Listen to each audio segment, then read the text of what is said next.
Police खात्याची वर्दी अजून मिळालेली नाहीये, पण ॲटिट्यूड मात्र फुल ऑन दिसतोय. पोलीस झाल्याचा आव आणि तरुणाला आलाय चांगलाच भाव. ही परिस्थिती आहे सध्या ऋषिकेश जाधव या तरुणाची. या तरुणाचा पुण्यात कारनामा आहे. पोलिसांच्या लक्षात येताच तरुणावर गुन्हा दाखल आहे. स्वतःहूनच शहरभर फ्लेक्स लावून नुसता गाजावाजा केलाय.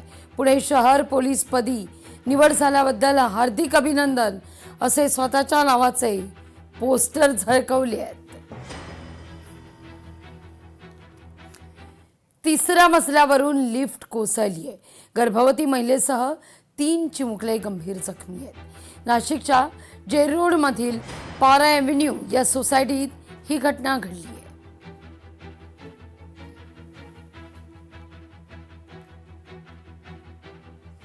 मुंबईतल्या नागपाडा परिसरात एका व्यक्तीची हत्या आहे. पैशांच्या देवाणघेवाणीवरून वृद्धाची हत्या करण्यात आली आहे. इक्बाल सालिया असं मृत व्यक्तीचं नाव आहे. आरोपी सादिकचा शोध सुरू आहे. बीडमध्ये लग्नाचा आमिष दाखवून महिलेवर 2 वर्ष अत्याचार आहे. धर्मांतराचा दबावही आणला असं आता म्हटलं जात आहे. आरोपीवर गुन्हा दाखल आहे.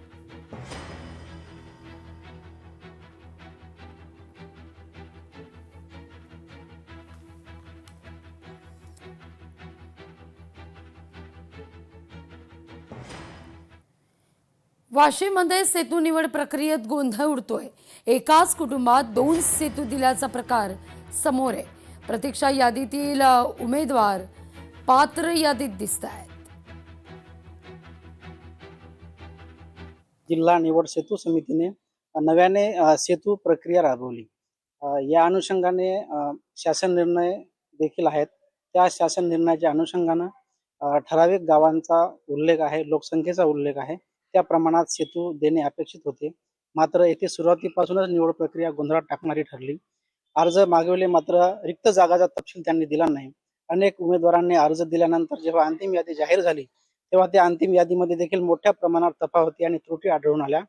ज्या ठिकाणी लोकसंख्या 700 ते 800 आहे अशा गावामध्ये 2-2 सेतू दिले, तर ज्या गावाची लोकसंख्या ही 2000-3000 आहे तिथे मात्र कुठलाही सेतू दिला नाही. धुळ्यात महावितरणाच्या वतीनं स्मार्ट मीटर बसवले जातात. महावितरणाचे 50,000 स्मार्ट ग्राहक आहेत. स्मार्ट मीटरच्या माध्यमातून अचूक रीडिंग आहे.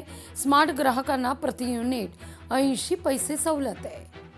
स्मार्ट मीटर लावल्यामुळे त्यांचं बिलिंग हे अचूक झालेलं आहे. त्यांना जे अवास्तव बिलं येत नाहीत, रीडिंगप्रमाणे बिलं येत आहेत. त्याच्यानंतर स्मार्ट मीटरचा आणखी एक फायदा असा की दिवसा जी वीज वापर करणार आहेत त्याच्यावर 80 पैसे पर युनिटची सवलत त्यांना मिळत आहे. तसंच जे आपलं जे डिस्कनेक्शन आहे ते डिस्कनेक्शन स्मार्ट मीटरनेच होत आहे. जे थकबाकीदार ग्राहक आहेत त्यांचे डिस्कनेक्शन स्मार्ट मीटरनेच होत आहेत ऑनलाईन. आणि पेमेंट केल्यानंतर विदिन 1-2 तासामध्ये ते पेमेंट केल्यानंतर रिकनेक्टसुद्धा होतात. येत्या काही दिवसामध्ये म्हणजे पुढच्या महिन्याभरामध्ये आपल्याला हे पूर्ण 1,60,000 ग्राहकांसाठी स्मार्ट मीटर लावण्याचं उद्दिष्ट देण्यात आलेलं आहे आणि ते पूर्ण करायचं आहे. लोकशाही मराठी ऐका, पहा, जागरूक रहा.